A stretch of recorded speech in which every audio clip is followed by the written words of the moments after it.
Lidi, nás už je další videa.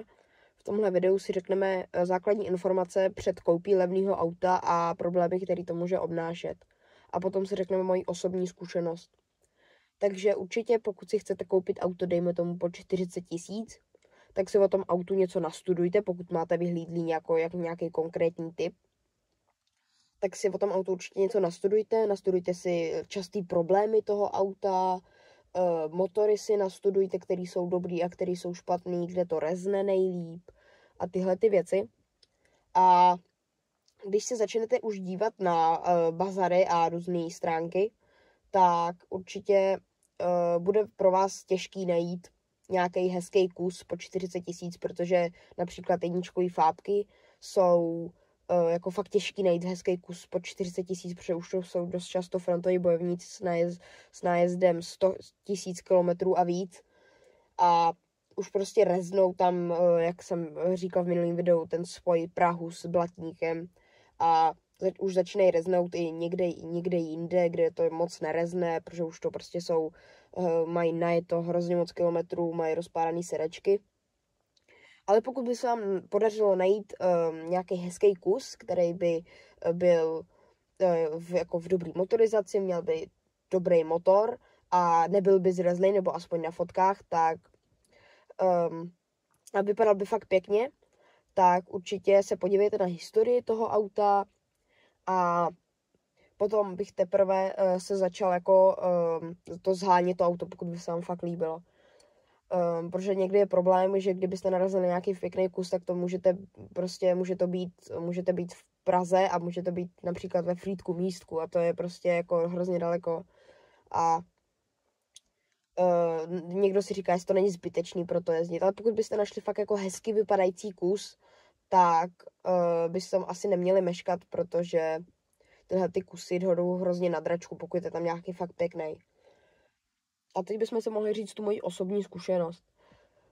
Chtěli jsme koupit jedničkovou fábku na Gumbalkan pod vlastně 30 000 a hledali jsme dlouho, vlastně nic se moc nevyskytovalo, potom jsme už přemýšleli nad nějakým Focusem nebo Cliem, ale potom jsme našli jednu hrozně hezkou stříbrnou fábku v Praze, tak jsme si řekli, že to vyzkoušíme a když jsme tam přijeli, tak byla moc pěkná, nebyla zrezlá, měla moc hezký interiér, právě v ní sedím, jen tak mimochodem.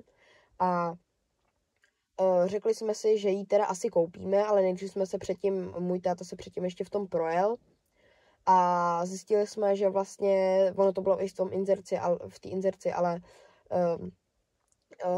špatně tam šla jednička. Šla tam, ale musel tam člověk jako vyloženě rvát, což bylo jako dost vlastně takový ne závažný problém, ale hodně takový jako otravný na rozjíždění a takhle.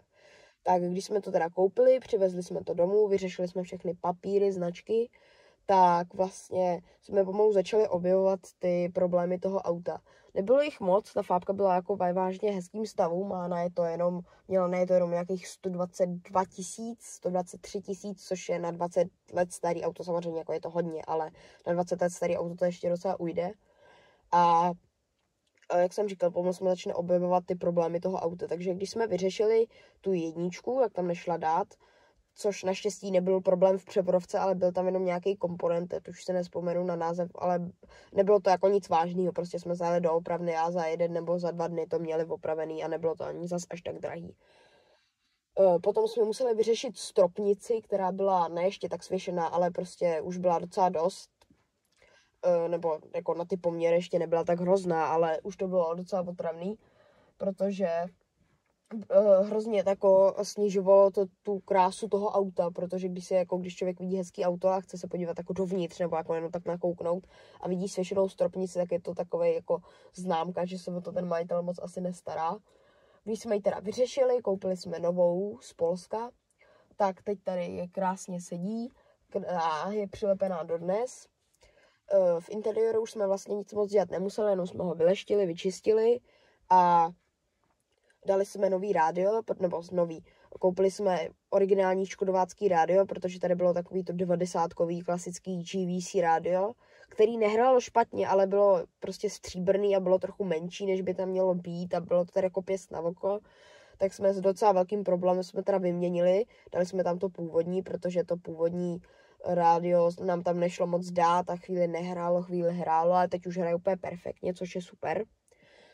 Na motoru to bylo vlastně dobrý, byla tam jenom taková pár menších chybiček, že museli jsme vyměnit chladící kapalinu a potom jsme museli vlastně kontrolovat ještě, protože v takový té nádobce kulatý, kde je chladící kapalina, myslím, tak tam, když jsme to otevřeli, tak tam bylo jako trochu voleje, tak jsme se báli, jestli není jako prasklý těsnění pod hlavou, ale vypadá to, že už je to v pořádku, což jsem rád, protože těsnění pod hlavou je docela nebo častý takový jako známý problém jedničkových fábek. Ale teď už je to v pořádku, což je super. A ještě jsme museli vyměnit termostat, protože vlastně nefungoval, což v létě by nebyl zase až takový problém, ale vlastně jak teď začíná zima, už je sníh, nevím jak u vás, ale u nás už tady je.